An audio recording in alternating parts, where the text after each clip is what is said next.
Chapitre 64. Contrôler le passé, suite. Sapere aude. Ose penser. Et le courage de te servir de ton propre entendement. Voilà la devise des Lumières, nous indique Claire Colomby en se basant sur l'appréciation d'Emmanuel Kant. Puis elle pose la question. Cela signifie-t-il qu'avant le milieu du XVIIIe siècle, les gens ne pensaient pas par eux-mêmes? Il suffit de penser aux travaux de saint Thomas d'Aquin, de saint Augustin ou de saint Jérôme pour comprendre combien les hommes pensaient par eux-mêmes et que leur soif de vérité les poussait à toujours puiser à la source de la vérité pour corroborer leurs travaux intellectuels. Quant aux penseurs des Lumières, Claire Colomby nous rappelle qu'en réalité, les philosophes des Lumières rejetèrent tout à la fois la révélation, au sens chrétien du terme, et l'autorité. Ils se réclamèrent de l'empirisme, d'une conception mécanique du monde, de l'univers et des rapports humains, et enfin et surtout de ce qu'ils appelèrent la raison. Ils furent également les promoteurs du libéralisme économique, mais cela n'est pas mentionné dans les cours de philosophie et de littérature à destination des lycéens. On pourrait ajouter que cela n'est pas mentionné non plus dans les cours d'histoire, vu que dès le départ, l'enseignement de l'histoire dans l'école gratuite, laïque et obligatoire fut orienté de l'aveu même de ceux qui en décidèrent la teneur. Paul Bert, l'un des fondateurs de cette monstruosité gratuite et obligatoire, dont le but est de formater l'esprit des enfants selon les standards républicains, fut l'auteur de manuels scolaires qui lui vaudraient aujourd'hui, au minimum, d'être lynché sur les réseaux sociaux et très certainement d'être traîné devant les tribunaux par des associations vigilantes, car ce ministre de l'instruction publique écrivait sans complexe que « les nègres, peu intelligents, n'ont jamais bâti que des huttes parfois réunies en assez grand nombre pour faire une ville.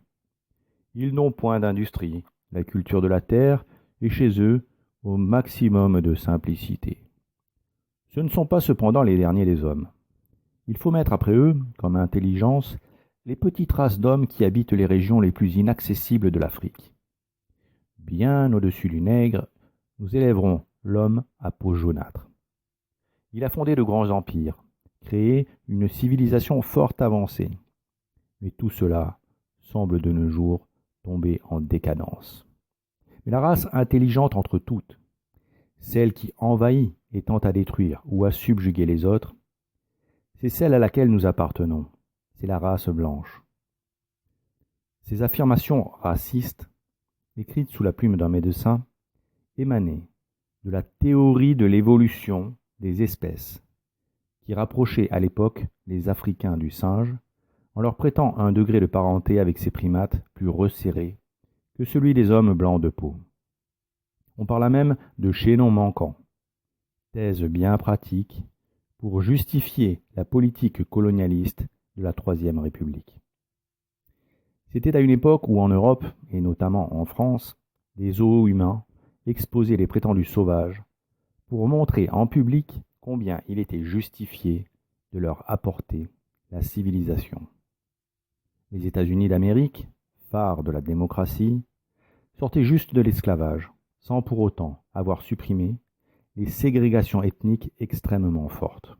Alors la France, comme ses voisins européens, colonisait sans que cela n'émeuve les chantres de l'égalité, de la fraternité et de la liberté ou la mort, tels que messieurs Paul Bert, Jules Ferry et toute la clique maçonnique admiratrice des Lumières.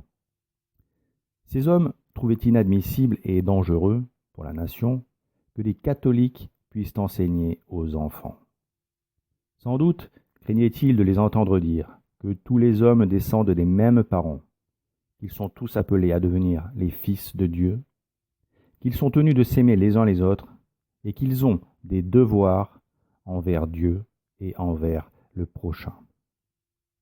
Paul Bert affirma « Personne ne me démentira quand j'affirmerai que l'enseignement religieux devient aisément et quasi fatalement l'école de l'imbécilité, l'école du fanatisme, l'école de l'antipatriotisme et de l'immoralité. Nous avons bien fait de le chasser de l'école. Il est absolument contradictoire sur tous les points avec l'enseignement scientifique, l'enseignement civil, dont nous avons la charge et la responsabilité. Les religions n'ont pas qualité pour parler de morale, et lorsqu'il arrive qu'elles parlent juste de morale, c'est parce qu'elles ont emprunté les sublimes et éternels préceptes de la conscience universelle de tous les temps et de tous les peuples. Alors, ces sublimes et éternels préceptes de la conscience universelle de tous les peuples et de tous les temps ne concerneraient donc ni les religieux, ni les peuples colonisés, puisqu'il fallait évincer les uns de l'enseignement et les autres de leurs droits, pour les éveiller en les sortant de leur barbarie. Et pour que les Français assimilent bien cette étonnante vision des choses, il valait mieux enseigner à leurs enfants que les Gaulois, comme les Africains, étaient des sauvages, et qu'heureusement les Romains les avaient colonisés pour les civiliser. Bien sûr, toute cette hypocrisie cache mal le fait que la colonisation n'était qu'une histoire de gros sous.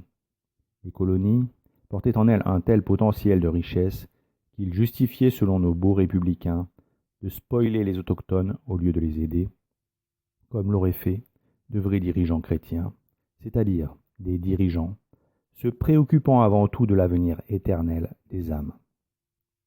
On sourit tristement quand on constate que tout d'un coup, quand il s'agissait d'engranger des fortunes, nos idéalistes étaient beaucoup plus timorés sur l'égalité et la fraternité avec les peuples colonisés, sans parler de leur liberté. Souvent, l'appât du gain fait tomber les masques. Le docteur Paul Bert révéla dans l'introduction du manuel d'instruction civique qu'il avait rédigé toute son hypocrisie et sa duplicité. Ce n'est pas pour charger la mémoire de l'enfant de noms de rois inconnus, de dates de batailles, de récits légendaires, d'anecdotes puériles que nous avons inscrit l'histoire dans le programme primaire. C'est pour que l'histoire générale lui laisse dans l'esprit une idée du développement de l'humanité à travers les âges. C'est pour que l'histoire de France lui enseigne à travers quelles souffrances, à travers quelles péripéties sanglantes a été constituée la nation et ont été récemment conquises la liberté civile et la liberté religieuse. Et pour qu'il apprenne aussi à honorer ceux qui furent grands, à vénérer ceux qui ont souffert pour le progrès et la vérité, et aussi à haïr le fanatisme et mépriser la tyrannie. Ainsi s'échauffera dans le cœur des petits citoyens l'amour de la patrie et de la liberté. Mépriser la tyrannie en approuvant la colonisation. L'exercice périlleux n'effraya ni Paul Bert ni Jules Ferry.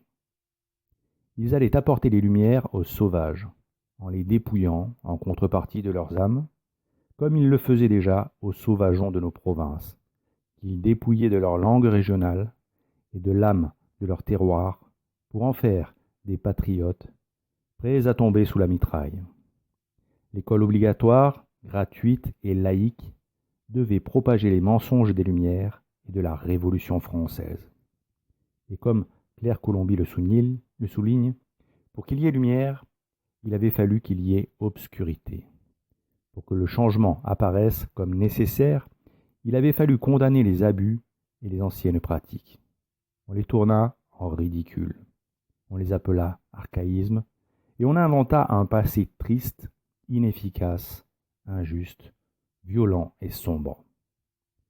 Mais en définitive, comme le souligne l'historienne, si la Renaissance fut bien annonciatrice de quelque chose, ce fut du libéralisme économique, par le relâchement moral des républiques italiennes, pour tout ce qui concernait la gestion de l'argent et la reviviscence en leur sein de l'usure sous une nouvelle forme, le capitalisme.